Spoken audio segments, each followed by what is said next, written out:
The rift between the US and Ukraine over Russia shows no sign of narrowing anytime soon.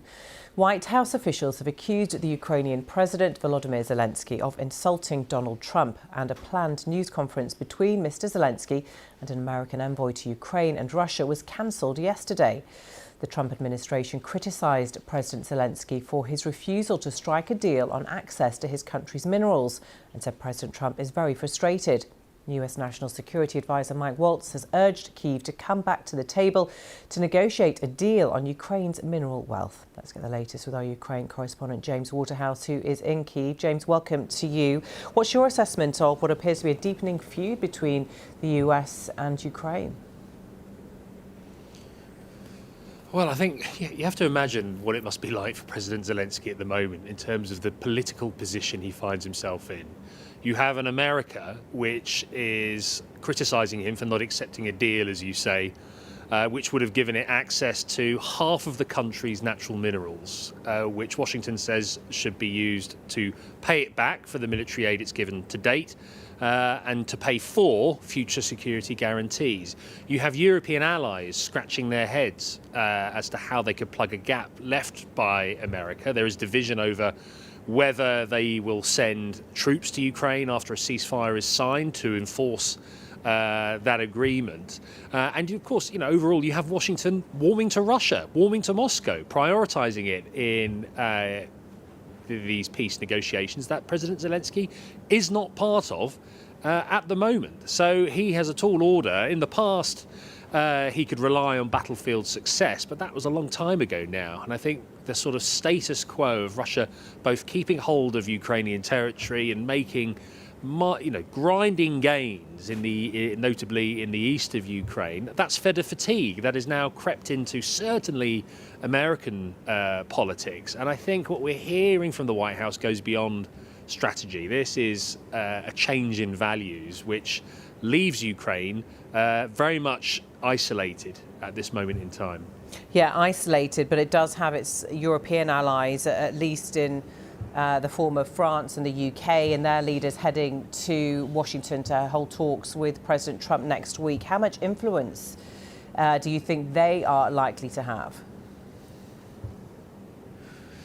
I think that what will help their cause is a proposal as to how it will increase its defence spending, which is something Donald Trump has been argued for a long time, in his first term certainly.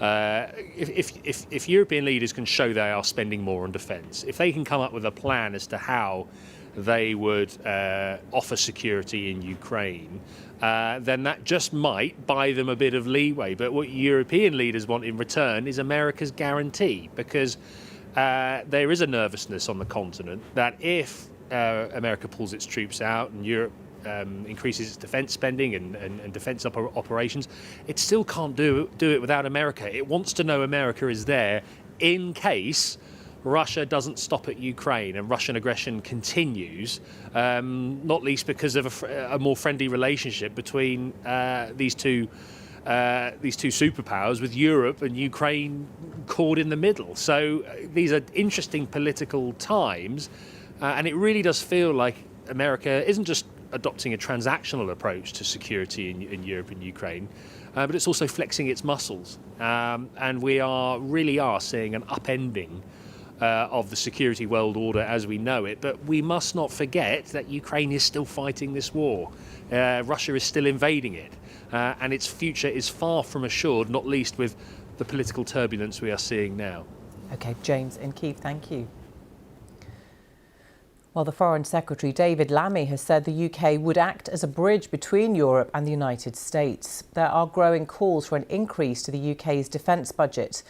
The former head of the British Armed Forces has said the UK and Europe must step up to the plate to guarantee Ukraine's sovereignty. Liberal Democrat leader Ed Davey was speaking to BBC Breakfast and has urged the Prime Minister to go further. This moment is one of the most serious moments I can remember for Britain's security and defence, with our closest ally, the United States, now supporting Russia, it seems, and removing itself from the defence of Europe, including the United Kingdom. So we've got to make the defence of our country a top priority. All the parties at the last election said they had an ambition of going to 2.5% of our national income spent on our Army, Air Force and Navy.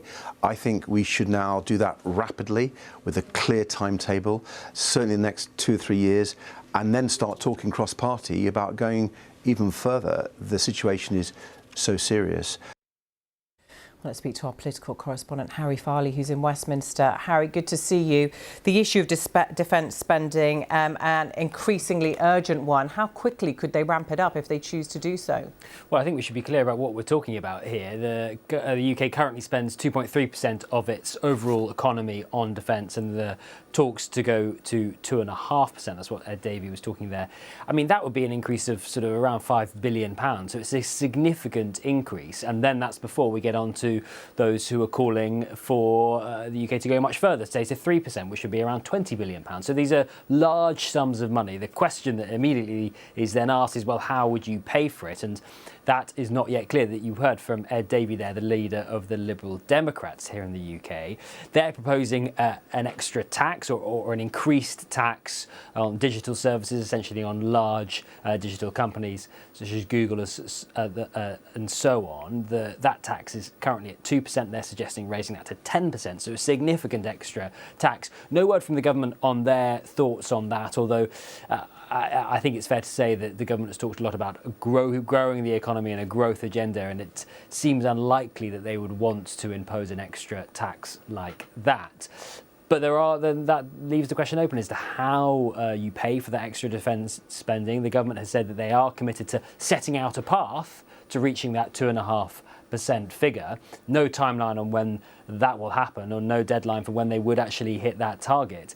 And that all you mentioned, the former chief of the Defence Staff, General Sir Nick Carter, talking about the armed forces being in a process of neglect for the last 30 years, and said that they are remarkably hollowed out. So I think that focuses mine and gives you an indication of the scale of frustration among military leaders, certainly, at the state of the army. All that in the context of obviously the Prime Minister wanting to, or saying that he is ready and willing to put UK troops on the ground in Ukraine to guarantee any eventual peace deal that is reached between Ukraine and Russia. OK, Harry Farley in Westminster, thank you.